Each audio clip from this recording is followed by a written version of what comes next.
Oi, gente. E aí, tudo bem? Preparados para a parte 2 do capítulo 3, Compreendendo e Combatendo a Vergonha? Ah, você não assistiu a parte 1 ainda? Então volta lá, assiste a parte 1, vou deixar o link aqui na descrição do canal e depois volta para assistir a parte 2 para você compreender tudo direitinho sobre a vergonha. Ah, você está chegando agora? Então, para quem ainda não me conhece, eu sou Rosângela e o objetivo deste canal é compartilhar conhecimento por meio da leitura. Bom, na parte 1, nós estávamos falando sobre as definições de vergonha. Então, só para relembrar só o que é vergonha. A vergonha, ela é intensamente dolorosa e todos os seres humanos passam por ela em algum momento de sua vida, né? Então, para isso... e a vergonha precisa ser explanada, precisa ser falada. Quanto mais ela é um segredo, mais ela toma conta da gente. E aí, nessa parte do capítulo, nós vamos entender como homens e mulheres vivenciam a vergonha de forma diferente. Então, teias e caixas é a analogia que a autora deste livro ela faz. Ela fala que as mulheres vivenciam a vergonha como se elas estivessem no meio de uma teia e os homens como se eles estivessem dentro de uma caixa. Mas no início da pesquisa dela, na verdade, ela não fazia entrevista com os homens. Ela começou a fazer entrevista com os homens depois de 4 anos que ela já pesquisava sobre a vergonha com as mulheres.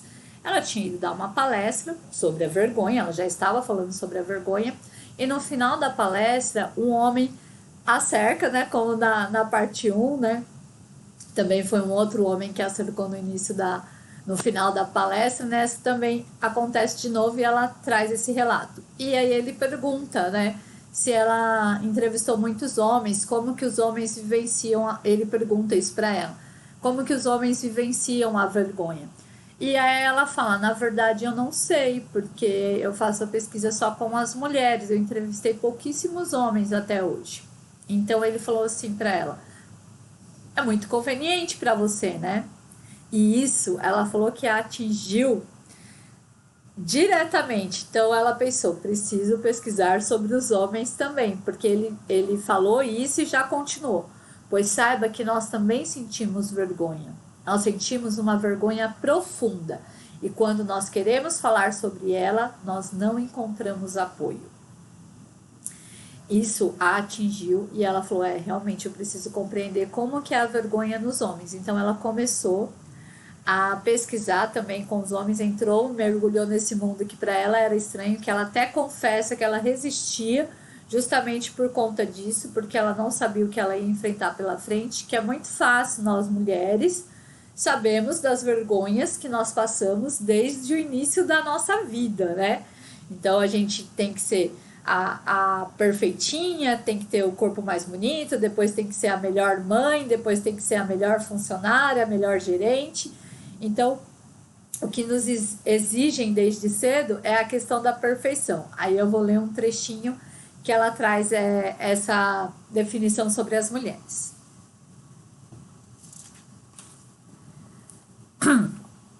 Mas a maior dificuldade para as mulheres, que amplifica a vergonha independentemente da área de atuação, é que todos esperam que nós sejamos perfeitas. E não nos é permitido nem sequer parecer que estamos trabalhando para isso. A perfeição simplesmente tem que se materializar. E tudo deve parecer fácil e sem esforço.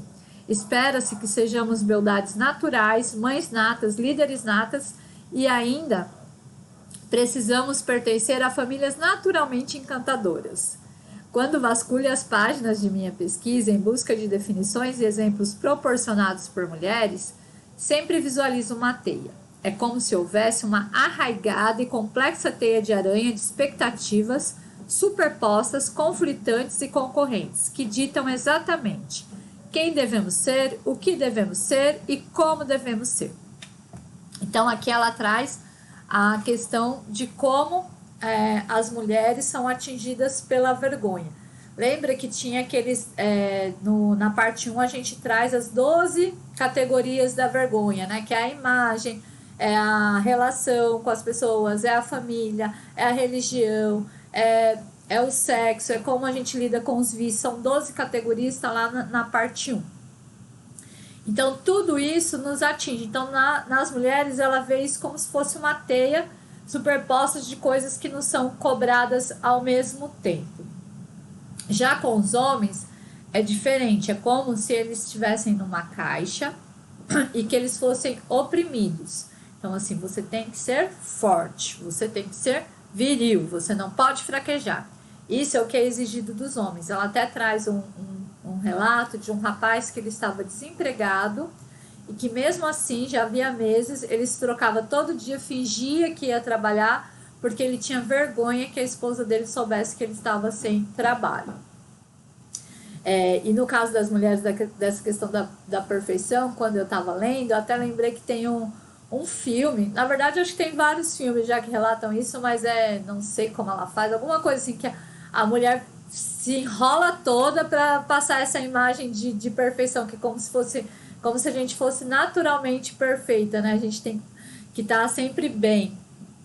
E aí é muito engraçado que ela leva a torta, né, na escola da filha, e ela tinha comprado a torta e ela, não, fui eu que fiz.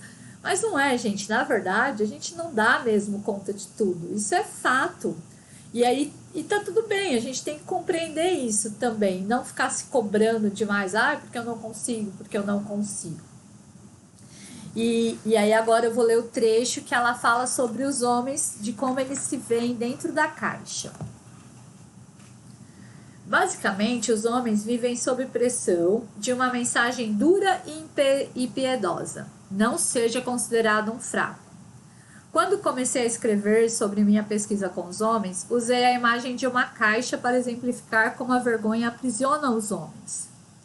E aí ela estava no encontro e falando sobre a vergonha, e um rapaz falou assim, deixa eu te mostrar como que é essa vergonha que a gente sente. Então isso é a fala dele. Deixe-me lhe mostrar a caixa. Mesmo sentado, dava para ver que ele era um rapaz alto. Ele disse, imagine viver assim.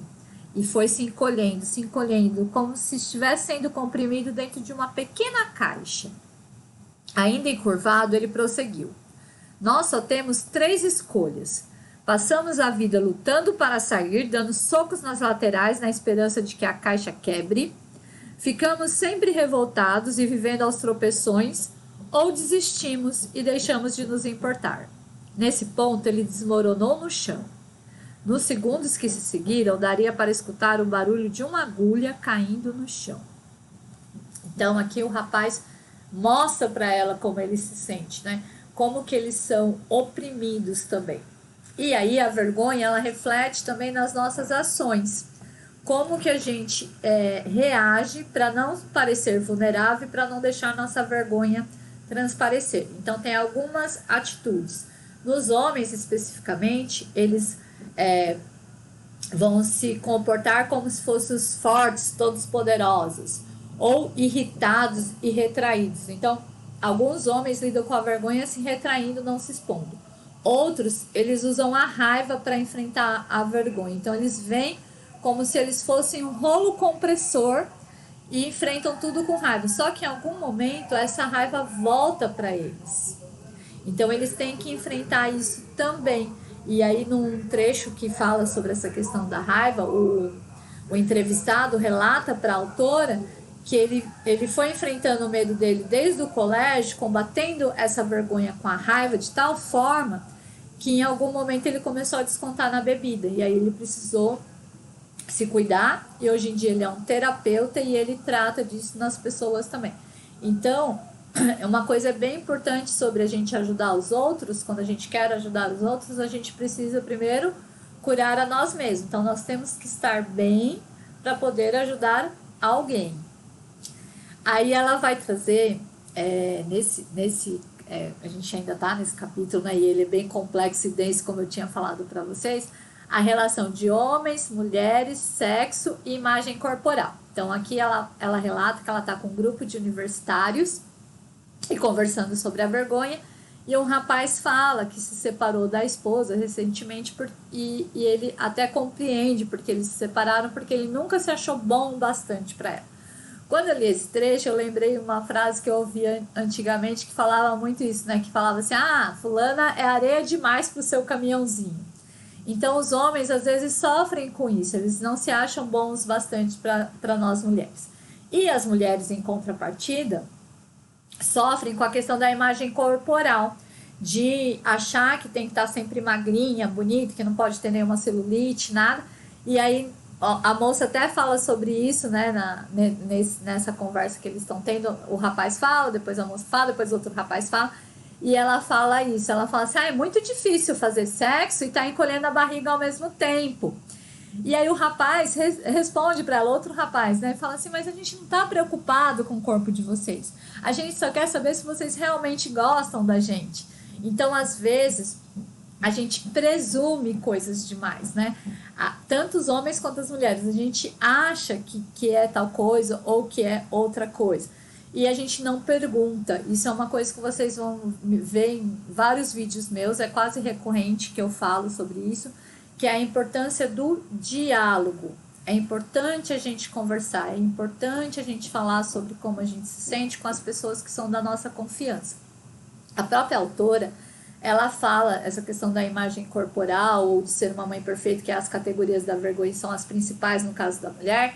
Ela sofreu muitas críticas quando a pesquisa dela começou a tomar proporção, se muita gente ficou conhecendo a pesquisa dela. E aí começam a vir as críticas gratuitas, digamos assim, né? E aí eles criticavam exatamente isso. Mas é fácil ela falar sobre vergonha e imagem corporal porque ela precisa perder 10 quilos. É fácil ela falar sobre isso. Olha, coitado dos filhos dela com uma mãe assim, falando sobre essas coisas. Então, ela também foi atingida nesse sentido. E aí ela traz um trechinho comentando sobre isso. Aqueles comentários acionaram a vergonha em mim. Eu me senti ofendida, furiosa, quis chorar e sumir. Mas eu me permiti sentir essas coisas por algumas horas ou alguns dias. Então me expus, falei dos meus sentimentos com as pessoas que eu amo e segui em frente. Saí dessa experiência mais corajosa, mais tolerante, mais conectada com a vida. Aí aqui ela coloca entre parênteses, tá, gente? Também parei de ler os comentários anônimos. Se uma pessoa que não está na arena da vida como nós, lutando e dando a cara a tapa, não estou interessada no que ela tem a dizer. Então, ela sofria, né, com os comentários, mas ela sofria com os comentários anônimos, que a pessoa não está nem se expondo. Então, se ela não está na arena da vida, como ela diz lá no começo do livro, para que ela vai se importar com isso? Não é verdade? E aí ela vai trazer sobre as palavras que nós não podemos desdizer. Esse trecho, eu acho que desse capítulo é um dos trechos mais importantes, porque o que acontece? Além da relação homem e mulher, que nós somos realmente diferentes, os homens sentem as coisas de forma diferente das mulheres, mas nós convivemos, nós dependemos um do outro, principalmente se a gente estiver dentro de uma relação amorosa. E às vezes os homens ou as mulheres usam a nossa fragilidade, a nossa vulnerabilidade para nos ofender, para nos envergonhar. Isso também, quando eu li esse trecho, também ocorre com os pais, né? Às vezes os pais ofendem ou brigam com seus filhos usando as suas fraquezas. Então é muito importante a gente pensar quando a gente ofende, porque a gente pode sim pedir perdão e se desculpar com uma pessoa que a gente ama, mas aquilo já vai ter deixado uma marca, né? E aí eu vou ler o trecho porque é um trecho bastante que eu quero que vocês ouçam ele na íntegra, para compreender como ele mexeu comigo e como ele pode mexer com vocês.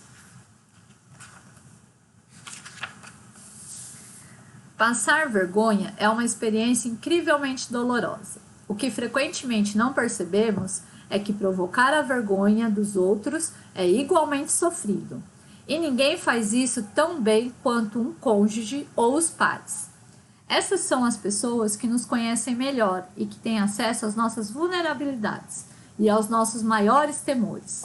Felizmente, podemos pedir perdão por envergonhar alguém que amamos, mas a verdade é que esses comentários deixam marcas. Envergonhar alguém que amamos em sua vulnerabilidade, é a mais séria de todas as violações. Mesmo se pedirmos desculpa, já teremos causado prejuízos sérios, porque demonstramos a nossa inclinação para usar informações sagradas como uma arma. Entende como isso é sério? Então, os nossos cônjuges ou os nossos pais que sabem das nossas fraquezas, né? Por exemplo, eu tenho um filho que não vai bem nas provas e aí eu uso isso em algum momento de discussão e falo, mas é porque você sempre foi burro mesmo. Então, quer dizer, eu já falei a palavra, mesmo que depois eu volte, me desculpe com meu filho, aquela marca já ficou, o risco já tá lá. Vocês entendem? Ou com a esposa, porque depois que você teve filho, você virou uma baranga, né? Então, mesmo que depois eu me desculpe, não foi aquilo que eu quis dizer, a marca já ficou lá. Ou com o marido que tá desempregado, porque você é um vagabundo mesmo. Então, é importante o diálogo. E aí, nesse trecho, eu vou trazer o que ela definiu como amor na pesquisa dela. Então, é importante que tudo que a gente faça seja feito com amor, né?